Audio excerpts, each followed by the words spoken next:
என்னுடைய செயலும் சிந்தனையிலும் இந்த சமூகத்துக்கு பயனுள்ளதாக இருக்குன்னு நினைக்கிறவங்க மட்டும் இந்த மூவேந்தர் மீடியாவை சப்ஸ்கிரைப் பண்ணிவிட்டு பெல் ஐக்கான் ஆல் கொடுத்து வந்து ஃபாலோ பண்ணிக்கோங்க. மூவேந்தர் மீடியாவுக்கு உதவணும்னு நினைக்கிற உறவுகள் கீழே கொடுக்கப்பட்டுள்ள வாட்ஸ்அப் நம்பருக்கு தொடர்பு கொள்ளுங்கள். நன்றி. என் தேவேந்திர குல வேளாளர் சமுதாய உறவுகளுக்கும் தமிழ்ச்சம உறவுகளுக்கும் என்னுடைய முதற்கண் வணக்கம். இந்த காணொலி எதற்காண்டி அப்படின்னா, இந்த 2026 தேர்தலில் ஒட்டப்பிடாரம் தொகுதியில் தேவேந்திர குல வேளாளர் சமூகத்தை சார்ந்த கேண்டிடேட்டுக்கு, அதாவது சண்முகா பாண்டியன் அண்ணனுக்கு எந்த அளவுக்கு திமுக துரோகம் செஞ்சுருக்கு, எந்த அளவுக்கு அரசியலில் அந்த அண்ணன் மேலோங்க கூடாதுன்னு இந்த முறை வாய்ப்பு கொடுக்காம அண்ணனை புறக்கணிச்சிருக்கு அப்படின்ற பற்றி தான் இந்த காணொலியில் நம்ம பார்க்க போகிறோம்.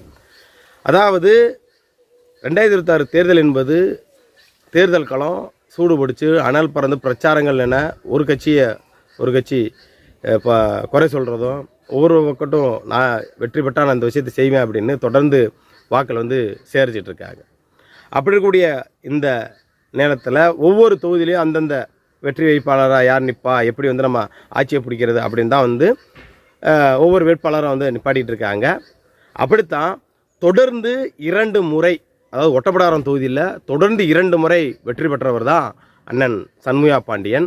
3வது முறை வெற்றி பெற்றால் அவருக்கு அமைச்சர் பதவி கொடுக்கணும் அப்படின்ற எண்ணத்தில், அதாவது வன்மத்தோடு, இது எப்படி சொல்கிறேன்னா துரோகம் செஞ்சிருச்சு திமுக அப்படின்னு தான் சொல்லணும். எம்கே ஸ்டாலின் செஞ்ச துரோகம், அதாவது சண்முகா பாண்டியனுக்கு செஞ்ச துரோகம். எத்தனையோ மாற்று சமூகத்தை சார்ந்த நபர்களுக்கு தொடர்ந்து வாய்ப்பு கொடுப்பாங்க, தொடர்ந்து அந்தந்த தொகுதியை கொடுப்பாங்க. ஆனால் இந்த ஒட்டப்பிடாரம் தொகுதியில் அண்ணன் சண்முகா பாண்டியன் அவர்களுக்கு திமுக வாய்ப்பு கொடுக்காம புறந்தள்ளிருச்சு. என்ன காரணம்னு கேட்டால் அவங்க ஒரு காரணம் சொல்கிறாங்களாம். அதாவது எல்லாருக்கும் வாய்ப்பு கொடுக்கணுங்க, ஏன்னா தொடர்ந்து 2 முறை வெற்றி பெற்றிருக்காரு, 3வது இன்னொரு ஆளுக்கு வேற ஒருத்தருக்கு வாய்ப்பு கொடுத்து வெற்றி பெற வைப்போம் அப்படின்னு இருக்காரு. இந்த முறை அந்த ஒட்டப்பிடாரம் தொகுதியில் திமுக மண்ணை கவ்வலை நீங்கள் என்ன வச்சுக்கோங்க.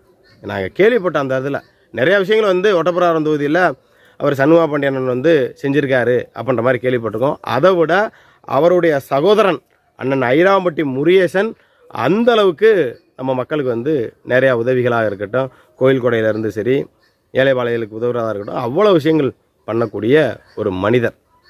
அப்போ ஒருவர் ஒரு தொகுதியில் 2 முறை செய்யிட்டாங்க, 3வது முறை செய்ச்சா அவங்களுக்கு ஒரு அமைச்சர் பதவி கொடுக்கணுமே அப்படின்ற எண்ணத்தில் திட்டமிட்டே, அதாவது என்னென்னா திமுக பொறுத்தளவு நீ கடைசி திமுக மட்டும் கிடையாது, திமுக அதிமுக எந்த கட்சியாக இருந்தாலும் கடைசி வரைக்கும் தேவேந்திர குல வேளாளர்களை, அதாவது அடிமட்ட அரசியல் மட்டுமே செய்ய வர்றது, மேல்தட்ட அரசியலுக்கு வர்றது கிடையாது. அப்படித்தான் இன்றைக்கி பார்த்தீங்கன்னா ஒட்டப்பிடாரம் தொகுதி நாங்கள் பார்க்குறோம்.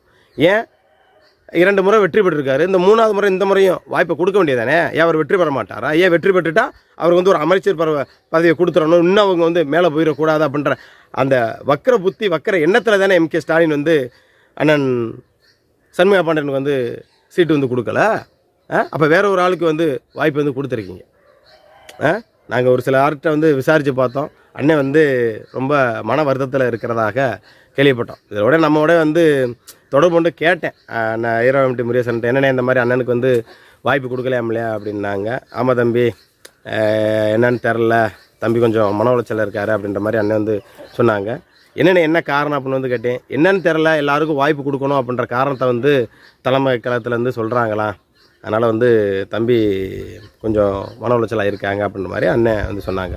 அதான் நான் சொன்னேன், இந்த திமுக துரோகம் செய்யுதுன்னு அண்ணனுக்கு தெரியுது, நீங்கள் சுயேட்சையாக போட்டி விடுங்கண்ணே, மூவேந்தர் மீடியாவாக இருக்கட்டும், நாங்கள் ஃபுல்லாக நாங்கள் சப்போர்ட் பண்ணுறோம்னே, உங்களுக்கு சப்போர்ட் பண்ண சுயேட்சை நீங்கள் நில்லுங்கண்ணே அப்படின்னு அண்ணன்கிட்ட நம்ம பேசினோம். ஆனால் அண்ணன் என்னடான்னா, ஏற்கனவே தம்பி கொஞ்சம் மன உளைச்சலில் இருக்கார், நம்ம குடும்பத்துக்கு கட்டுப்பட்டு தான் தம்பி இருப்பேன், அதனால் நம்ம நிற்கிற மாதிரி இல்லை அப்படின்ற மாதிரி அண்ணன் சொன்னாங்க.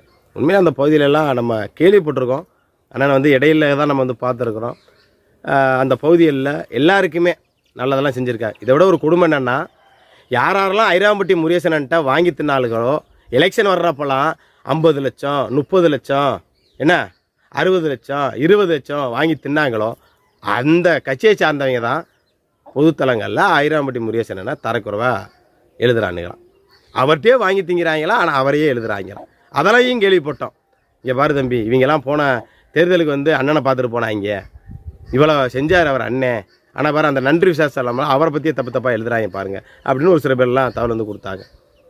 அப்போ என்ன மனநிலை இருக்காங்க பார் நம்ம ஆளுகளே. கொஞ்சம் கூட அந்த வாங்கி தின்ன அந்த உப்பு கொஞ்சமாவது உடம்புல சாடுறதில்ல. ரொம்ப சங்கடப்பட்டு அவர் சொன்னார். என்னென்ன இதை பற்றிலாம் இது அண்ணங்கிற அவர் எதையுமே கண்டுக்க மாட்டார். யார் எதுவும் பேசினாலும் கண்டுக்காமல் போயிடுவார் முருகேஷ் அண்ணே. ஆனால் அதனால தான் இவங்க வந்து இந்த மாதிரிலாம் அவரை பற்றி தப்பாக எழுதுகிறாங்க. அவர் ஒரே பட்சத்தில் எழுதிட்டு போயிட்டு போறியா, அதனால் நமக்கு என்ன ஆக போகுது, நம்ம செய்கிற வேலையை செஞ்சுட்டே போமியா அப்படின்றத ஐராம்பட்டி முருகேஷ் அண்ணே வந்து சொல்லுவாராம் அவங்கள்ட்ட வந்து. இது எனக்கு ஒரு அங்கே உள்ள அண்ணன் கூட பழக்கவளத்தில் ஒரு அண்ணன் வந்து சொன்னாங்க, திருநெல்வேலிக்கார அண்ணன் வந்து சொன்னாங்க, இந்த மாதிரிப்பா அவர் அண்ணன் இப்படிப்பட்ட கேரக்டரு, ஆனால் இவர்கிட்ட வாங்கி தின்னுட்டு இந்த வேலையெல்லாம் செய்கிறாங்க அப்படின்ற மாதிரி பதிவு செஞ்சாங்க. அப்போ அவரும் சரி அவருடைய தம்பியும் சரி அந்த தொகுதிகளில் போன தேர்தலில் அவர் வெற்றி பெற்றிருக்கார் அப்படின்னா அதற்கு முன்னே வந்து பார்த்திங்கன்னா அவ்வளோ தூரம் அந்த மக்களுக்கு எல்லா மக்களுக்குமே சாதி மதம் வேறுபாடின்றி அனைவருக்கும் வந்து சண்முகையன் வந்து செஞ்சுருக்காரு. என்ன அதனால தான் முதல் முறையும் வெற்றி பெறாரு, இரண்டாவது முறையும் ஒட்டப்பிடாரம் தொகுதியில் வெற்றி பெறாரு. இப்போ மூணாவது முறை அண்ணன் சண்முகா பாண்டியன் வந்து வெற்றி பெற்றுட்டா இவருக்கு அமைச்சர் பதவி கொடுக்கணுமே அப்படின்ற அந்த வக்கர புத்தியில் அந்த சாதி வெறியோடு சாதி எண்ணத்தோடு எம்கே ஸ்டாலின் வந்து வாய்ப்பு கொடுக்க தவறியிருக்காரு. இதில் இன்னொரு ஆளுக்கு வந்து கொடுத்துருக்காராம். இதில் முழுக்க வேலை பார்த்தது மாற்று சமூகத்தை சேர்ந்த ஒரு சாதி வெறியன், இவன் தான் இந்த வேலையை செஞ்சிருவா அப்படின்ற மாதிரி அங்கே உள்ள தரப்பில் வந்து ஒருத்தர் சொல்கிறாங்க. மிஞ்சி போனால் அண்ணன் சண்முகா பாண்டியனுக்கு வந்து சீட்டு கொடுக்காமல் இருந்திருக்காங்கன்னா இவன் பார்த்த வேலையை தம்பி தான் இருக்கும் அப்படின்னு நான் பேர் சொல்ல விரும்பலை, சொல்கிறேன். அதே கட்சியில் இருக்கக்கூடிய தம்பி இந்த வேலையை செஞ்சுருக்கணும், அவன் நம்மளுக்கு மேலே வரதே அவனுக்கு வந்து பொறுக்காத தம்பி, அதனால் நம்ம அண்ணனுக்கு வாய்ப்பு கொடுக்குற வந்து தடுத்திருப்பேன் தம்பி.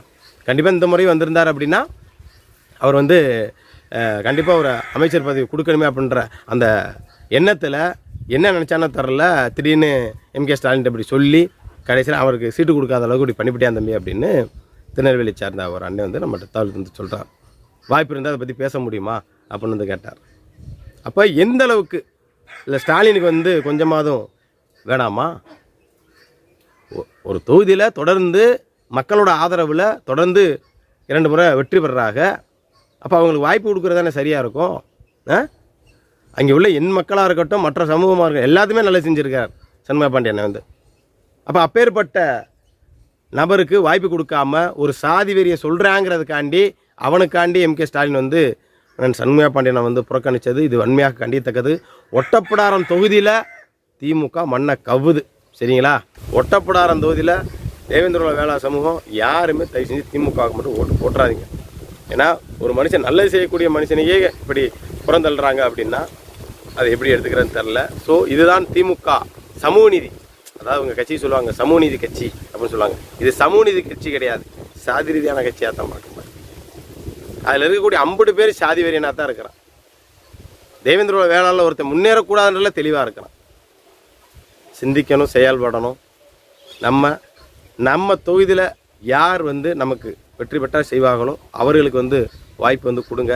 தயவு செஞ்சு இந்த மாதிரி நம்மளை முன்னேற விடக்கூடாதுன்னு நினைக்கக்கூடிய அது எந்த சாதி வெறியினருக்காக இருந்தாலும் ஓட்டு போடக்கூடாதுன்றதை கேட்டுக்கிட்டு மீண்டும் ஒருத்தர் காலையில் சந்திக்கிறேன். நன்றி.